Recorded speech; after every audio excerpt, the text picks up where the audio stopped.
या बातमीचे प्रायोजक आहेत हॉटेल रोहित। पुण्यात कात्रज परिसरात क्रिकेटच्या वादातून गोळीबार तर दोघे जखमी।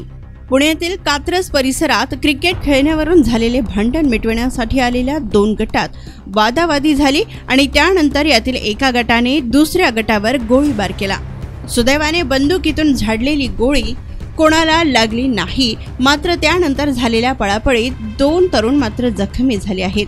भारती विद्यापीठ पोलीस स्टेशनच्या हद्दीत बुधवारी सायंकाळच्या सुमारास हा प्रकार घडला असून या प्रकरणी गुन्हा दाखल करण्याची प्रक्रिया सुरू आहे। पोलिसांनी दिलेल्या माहितीनुसार कात्रज परिसरातील दोन गटात मंगळवारी क्रिकेटची मॅच झाली होती। यावेळी या दोन गटात क्रिकेट खेळण्यावरूनच भांडण झाले होते।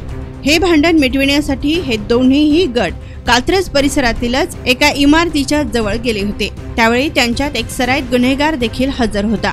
दरम्यान भांडण मिटवत असताना त्यांच्यात पुन्हा वादावादी झाली व एका तरुणाने थेट गावठी कट्टा काढून एका सराईत गुन्हेगारावर ताणला, मात्र अन्य एका तरुणाने धक्का दिल्याने बंदुकीतून झाडलेली गोळी त्याला लागली नाही आणि त्यानंतर दोन्ही गटात पळापळ झाली, तर या घटनेत दोन तरुण किरकोळ जखमी झाले आहेत। दरम्यान गोळीबार झाल्याची माहिती मिळाल्यानंतर भारती विद्यापीठ पोलीस ठाण्याचे वरिष्ठ पोलीस अधिकारी हे घटनास्थळी दाखल झाले होते।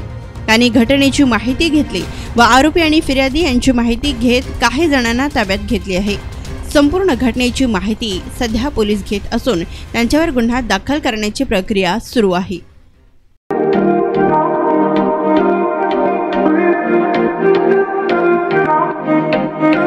सोलापुरात व्हेज नॉन व्हेज जेवण मिळण्याचं एकमेव ठिकाण हॉटेल रोहित। चवीला टेस्ट हॉटेल रोहितचे जेवण बेस्ट। बर्थडे पार्टी, कार्यक्रम, विविध पार्टींचे ऑर्डर्स ही स्वीकारले जातील। ग्राहकांसाठी खास पार्सलची सोय। आमचा पत्ता हॉटेल रोहित, दादरस्ता अपोजिट कारीगर पेट्रोल पंप, सोलापूर।